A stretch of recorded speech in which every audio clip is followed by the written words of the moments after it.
At the time of this video, I've coached over 17,000 clients with their calorie deficit over the last 9 years and done it myself to get into pretty decent shape as well. If I had to give you some brutally honest advice that can help you avoid costly mistakes and speed up your fat loss progress, here's exactly what that would be. Lesson number 1, don't use cups, tablespoons, or ounces. The problem I see a lot of people make with their calorie deficit is you think you're eating in a calorie deficit because you're weighing your food out using cups, tablespoons, and ounces to try and track your calories. The issue is you're probably eating hundreds of more calories than you actually realize. In fact, let me show you exactly what I mean. This is everybody's favorite peanut butter. And on the serving size of peanut butter, it says 2 tablespoons is 34 grams. So if you're tracking your calories by using tablespoons, let's see what that might come out to.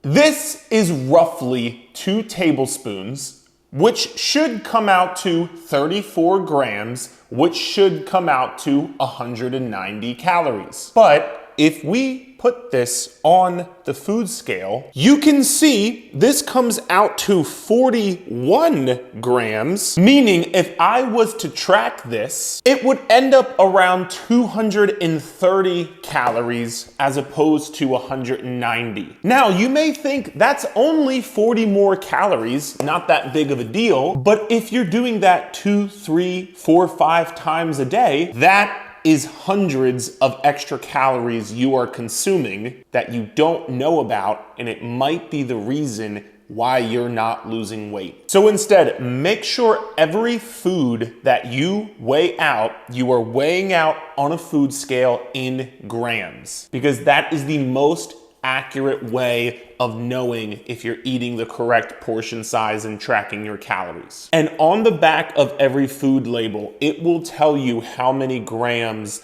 the serving size is. And as long as you're using a calorie tracking app that allows you to track in grams, like the one I built, you can access this below if you'd like, then you'll get a much more accurate calorie deficit, meaning you'll lose more body fat. And actually, that takes us to the next lesson of tracking calories. Lesson 2, should you track your food cooked or raw? This is a question a lot of the clients I've worked with have had. And the problem is you're probably tracking everything, weighing your food out, but yet you're not seeing the progress that you want to see. The issue might not be what you're eating. It might be how you're tracking it. If you're eating 4 ounces of chicken thigh, is that 4 ounces cooked or 4 ounces raw? Because there is a difference. And this one detail could be the difference in hundreds of calories per day. On every food label, this is gonna be the calories for the raw food. When you cook the food, it loses some of its water weight, but it wouldn't lose the calorie content. So for example, 4 ounces of chicken thigh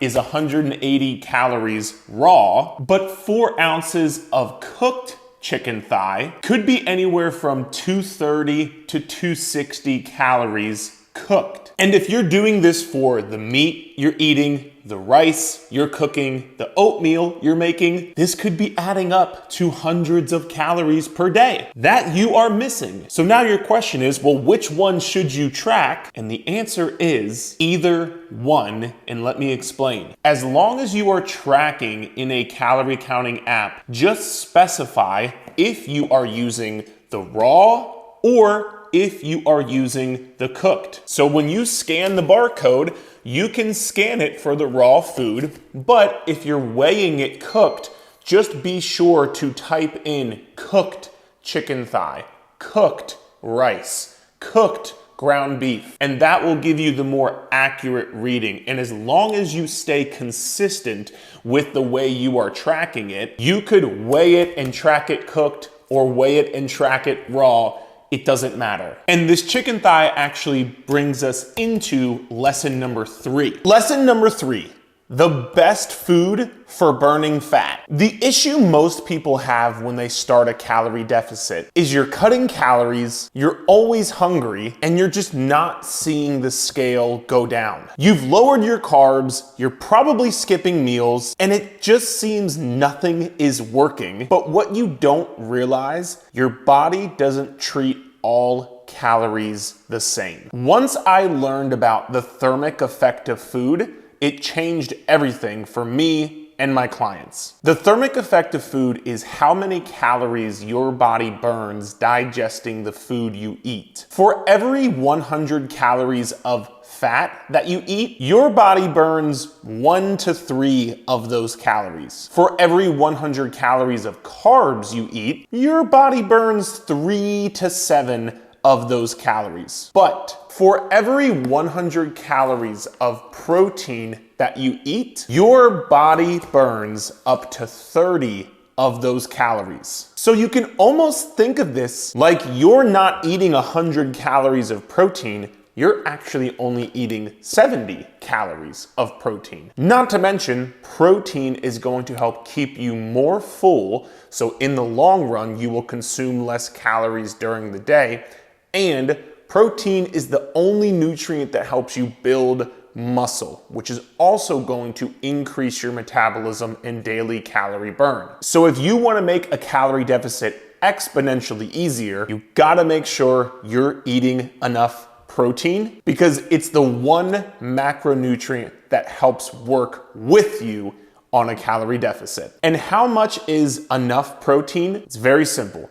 Take your goal body weight in pounds, multiply that by 0.7, and that's how many grams of protein you want to eat per day as a minimum. So if you want to weigh 150 pounds, your minimum should be 105 grams of protein per day. Now, protein is very important, but the next lesson talks about calories versus protein goals. Lesson 4, should you eat more calories to hit your protein goal? Tell me if this sounds familiar. You're tracking your calories, staying in a calorie deficit, and doing your best to hit your protein goal, but at the end of the day, you realize you're getting close to or hit your calorie deficit number, but you haven't hit your protein goal yet. You panic and start to consider eating more protein, even if that means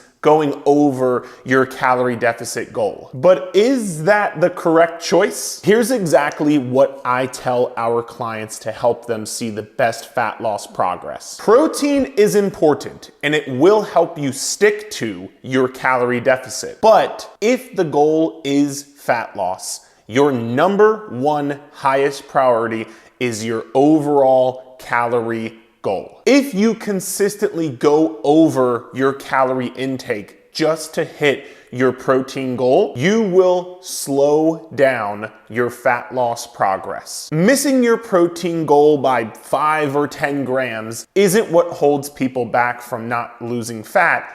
It's going over your calorie goal that holds you back from losing fat. So if you're stuck between hitting your calorie goal and protein goal, always stick with your calorie goal first. And now you see all this food here, which talks about our next lesson referring to grocery shopping. Lesson 5, how to grocery shop for success. The problem I see a lot of people stop themselves from losing fat is with the way they grocery shop. I'm sure you head into the grocery store with the best intentions. You're gonna get fruit, you're gonna get veggies, chicken and rice, but then inevitably you're walking down the aisles and you spot things that seem tempting or delicious to you. And maybe because you're already there, because you're on a calorie deficit and you're hungry, and because maybe you're a little bit deprived or feeling restricted, you end up buying foods that are not going to be conducive to you staying on a calorie deficit. Now you've got pantry and cabinets full of temptation, which is only going to make it harder for you to be successful with a calorie deficit and losing fat. So instead, I want you to implement this hack that almost all of our clients do, and I sure as hell do as well. Switch from going into the store to either ordering your groceries delivered or at least having the pickup option. This way, you don't have to walk past the bakery and say no to the pastries, or you don't have to go into the store hungry, which is going to lead to you grabbing foods you wouldn't normally grab. You can logically order the food ahead of time without temptation. You can more or less only buy the foods that you need for your plan for that week. And this way you don't have to use as much willpower or discipline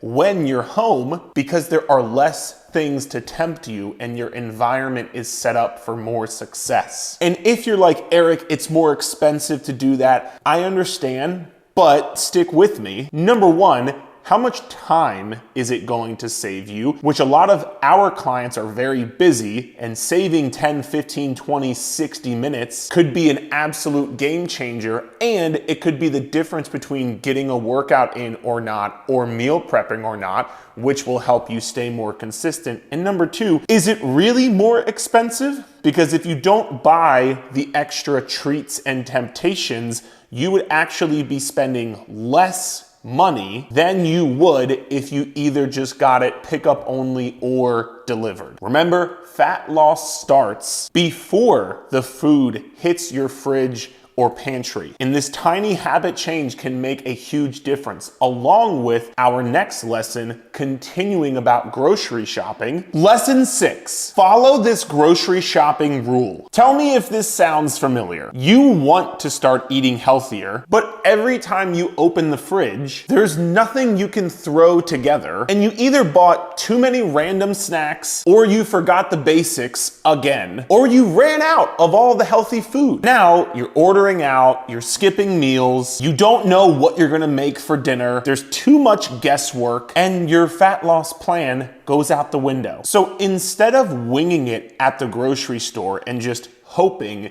that you can buy the right things to stay on track, here is a simple list you will follow every single time you order groceries. Number one, you're gonna start with buying 4 to 6 protein sources. Notice how I'm not telling you exactly what protein sources to buy, because you can eat the foods that you enjoy on a calorie deficit, and as long as you hit your calories, can still lose weight. For example, if you like ground beef instead of chicken, buy ground beef. Or if maybe you are a vegan or vegetarian, and maybe you wanna buy edamame instead of buying meat, do that. But no matter what, you buy 4 to 6 protein sources. Then, no matter what, you buy 2 to 3 fruits. Again, you buy the fruits that you like and that you will stay consistent eating. And then you buy 2 to 4 veggies. And for this one, I don't care if you like veggies or not. You're a grown adult, you have to eat them. And last but not least,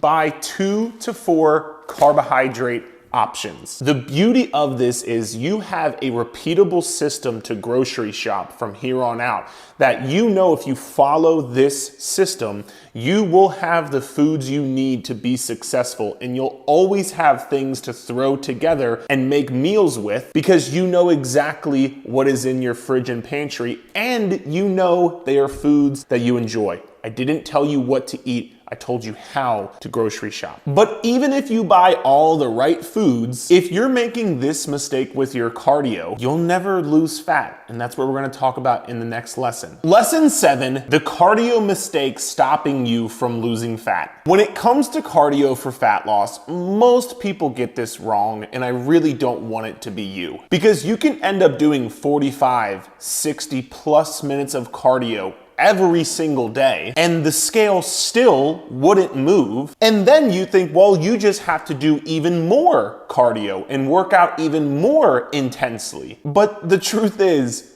no amount of cardio that you do can ever out cardio a bad diet. And more specifically, out cardio being in a calorie deficit. But does that mean you should never do cardio and it won't help at all?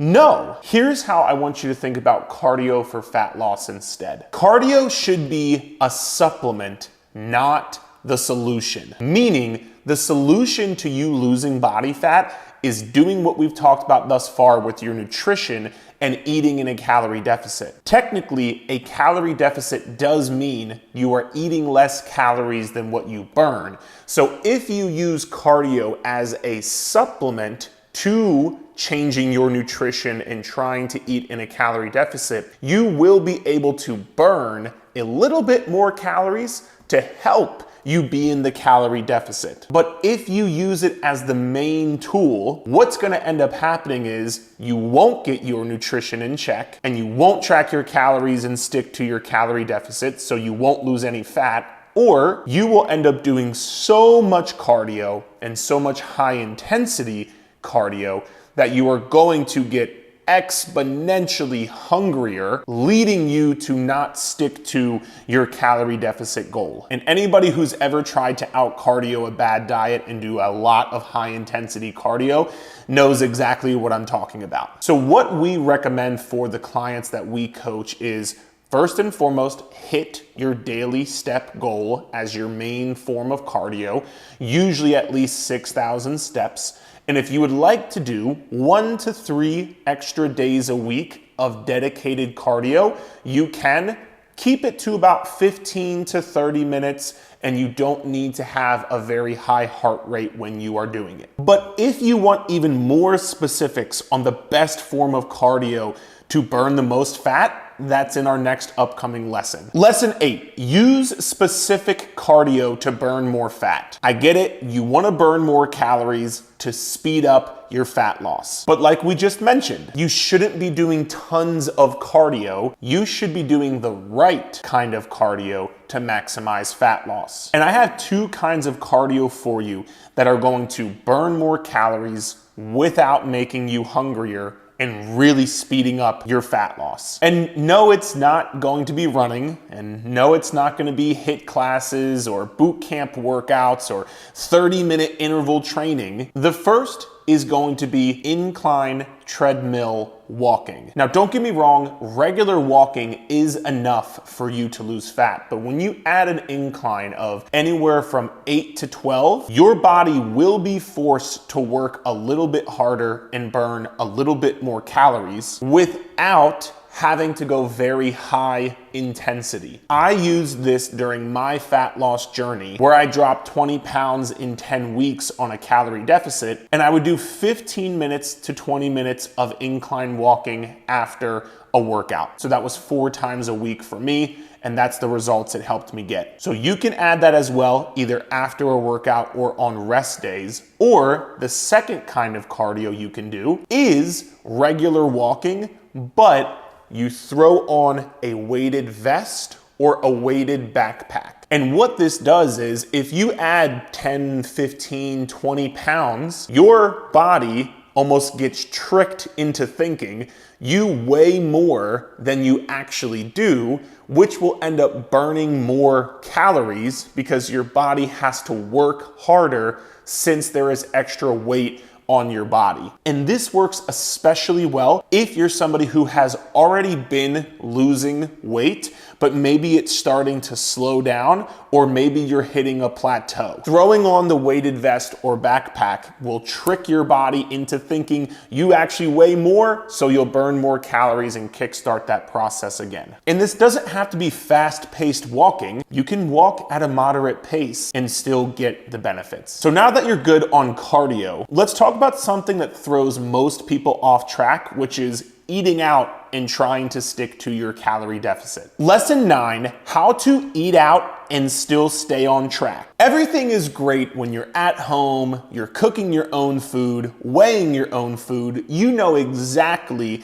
how many calories you're eating, but then the weekend rolls around. Because you're a normal person, you want to live a normal life and go out to eat here and there, but now you're guessing on how many calories you're eating, you don't know the exact calorie amount, and you're worried that you're gonna ruin all of your progress. Don't worry, because I have a solution for you. First, you need to understand you are not going to track your calories perfectly when you go out to eat, and that is okay. It doesn't mean you're ruining all of your progress, especially if the rest of the week you are using your food scale, you're weighing in grams, you're tracking your calories, you're eating at home. Just because you can't be perfect, please don't let that throw the entire week away. Guesstimate to the best of your ability. And this is the cool part about tracking calories the rest of the week. The more you track your calories, weigh out your food, you will be able to look at certain foods and guesstimate roughly how many calories is in those foods. So then when you go out to eat, you'll be able to guesstimate how many calories that was. You put it into your tracker to the best of your ability and you just move on, knowing that you got within a good range and one meal out isn't going to ruin progress. And number two, when you do eat out, oftentimes they cook in a lot of oil. So either account for that oil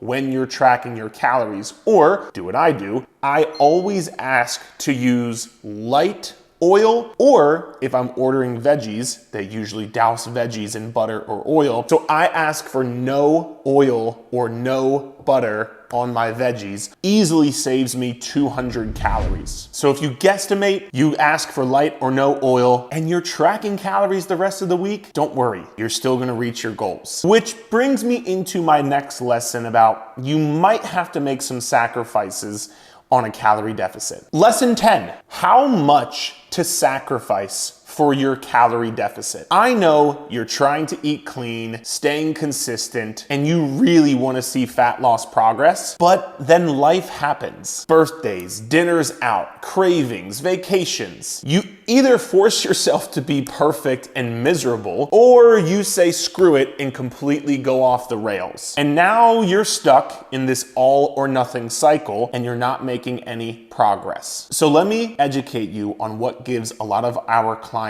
peace of mind and allows them to still make progress. And that is simply understanding that yes, sometimes you will have to skip the extra desserts or the extra drinks or bring your food. And that is gonna be a part of seeing progress on a calorie deficit. But also sometimes you're going to have the extra drinks, or you're going to go out to eat with your partner, enjoy it, and go over your calories a bit. And that's a part of a calorie deficit too. There's something that we call the 80-20 rule. 80% of the time, you're staying on track and doing what is necessary to hit your calories. And then 20% of the time, you're not gonna do what it takes to stay on track. You're gonna say, I'm enjoying this night and I don't care. And then you just get right back on track the next day, because one day out of 31 days in a month isn't going to ruin all of your progress. Another way I like to explain this is the concept of saving money. If you wanted to save money faster, well then all you'd have to do is live in a homeless box, only eat ramen and drink water, and save every penny that you have. You would save money quicker, but the quality of your life would decrease. On the flip side, if you spent every penny that you earned, you would save no money. So as opposed to living in either one of the extremes, if you make $2,000 a paycheck, let's say your bills cost $1,000 to live, you want to save $400 a month so you can have $600 to spend every month. This way you're still enjoying your life while still moving closer to your goals. Could you do it faster? Sure, but the quality of your life would decrease and it wouldn't be worth it. Think about your calorie deficit the same way. You'd rather lose weight in a slower, more sustainable way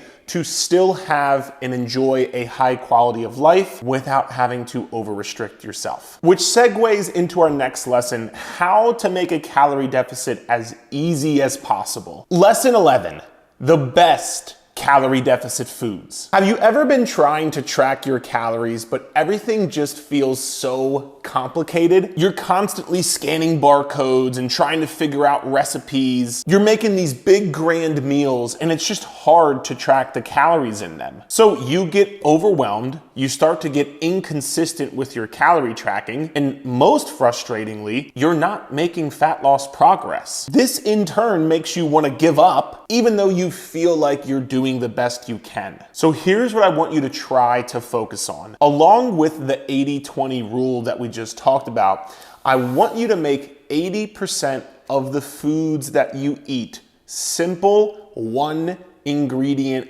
foods. Like this banana, you just track a banana. Or if you're eating chicken breast, or oatmeal, or eggs, all of these foods are simple, one ingredient foods, which make it incredibly easy to track. And these foods keep you more full and satisfied. They usually have more nutrients, vitamins, minerals, and they remove all the guesswork and overwhelm of tracking calories. And I'm not even saying you have to have boring foods. You could make chicken breast with different sauces or seasonings and have it taste amazing. Or you could put bananas in your oatmeal and maybe even add Greek yogurt or different kinds of berries and fruits. So I'm not saying hate your food, but the more one ingredient foods you have, the easier it will be to track and the less stressful and less mentally exhausting calorie tracking will be for you, which will allow you to stay more consistent with it, which will allow you to see more fat loss progress. And if you're somebody who hates logging your food, this next lesson is for you. Lesson 12, how to get around not wanting to log your food. You might start tracking your calories with good intentions, and either by that night or later in that week, it feels annoying. You don't want to take the time to do it, and you start to think this is too much, and before you know it, you're completely off track. Not because calorie tracking doesn't work, but because you thought you had to be perfect with it or it was too time consuming. So let me help you with those two things. What helps a lot of our clients is, number one, don't track your veggies. Nobody got fat from eating too much spinach. And number two, I'm actually going to go through right now in my calorie counting app how long it takes me to track my food for the day. So I'm gonna put a timer up here and I'm gonna run through everything I ate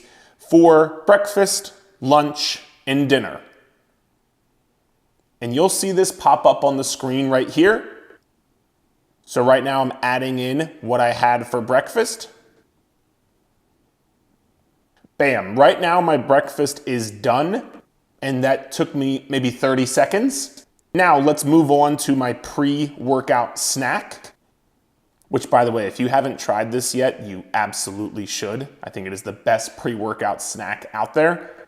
So my snack is done. That took me maybe 30 seconds less than that. Now, head to lunch. I had some tortillas for lunch with some ground beef. And as you can see, I'm also changing everything to grams to make sure I am tracking correctly. And last, I'm gonna finish up with dinner, where I have those sweet potato fries every night. And I have to scan the barcode for the ice cream that I ate. And that is basically my day's worth of food. I don't know what the exact timer was, but that was under 5 minutes. And yes, I've been doing this maybe longer than you have, but it's not gonna take you longer than 5 to 10 minutes per day to track your food. If I told you all you had to do was spend 10 minutes max to lose the 20, 30, 40, 50 pounds you're looking to lose, would that be worth it to you? I think so as well. And now that you're convinced you can do it, I wanna talk about a mistake that holds most people back. Lesson 13, you're eating healthy, but not losing weight. And this one is incredibly frustrating because you've cleaned up your diet, you've cut out fast food, stopped drinking sodas, you're doing all of the right things, but yet you're not seeing the scale go down. But this is a mistake that most people make, so don't worry. I'm gonna fix it for you right now. This is some granola, and typically granola is a very healthy food. But let's take a look at how many calories is in this granola. One serving size is 35 grams. Remember, we're not going by cups. So 35 grams is about this much granola right here. This is 160 calories for this much granola. And I know, you know, most people aren't eating this much granola. Most people are eating this much granola. which by the way, this is 116 grams of granola, which would come out to like 500 calories. Or let's take trail mix as an example, because trail mix is pretty healthy, even if it does have the M&Ms in there. And most people just kind of go about their day grabbing a handful of trail mix and eating it. But if, let's say, you were to grab 2 to 3 handfuls of trail mix, a serving size is 30 grams for 150 calories. 3 handfuls is 80 grams, which means this is about 400-ish calories. Or last but not least,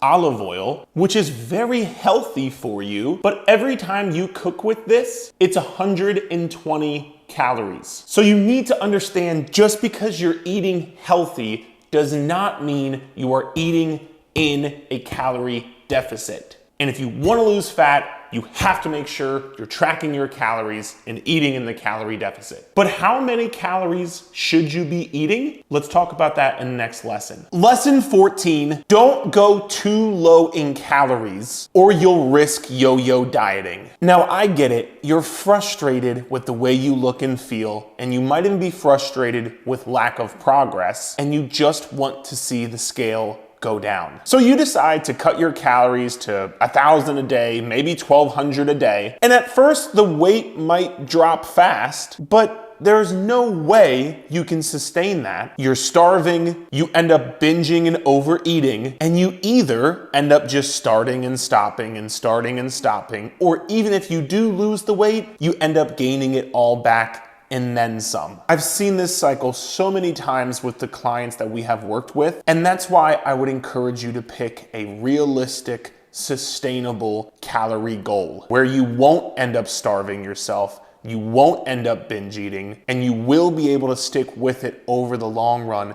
And even though the progress might not be as fast right now, it will be sustainable, and you can know every pound that you lose, you will be keeping that weight off forever. So what should that number be for you? Well, I have a totally free calorie calculator in the description of this video. Just click the description there, fill out the information, and it'll send right over to you. Remember, if you're eating too little, it's only going to backfire on your goals in the long run. And now, before you jump into the calorie deficit, you should probably know what's normal and what to expect when you're on the journey, because it's not all fat loss progress every day. So watch this video here and I will break down everything that you should be prepared for on your calorie deficit journey.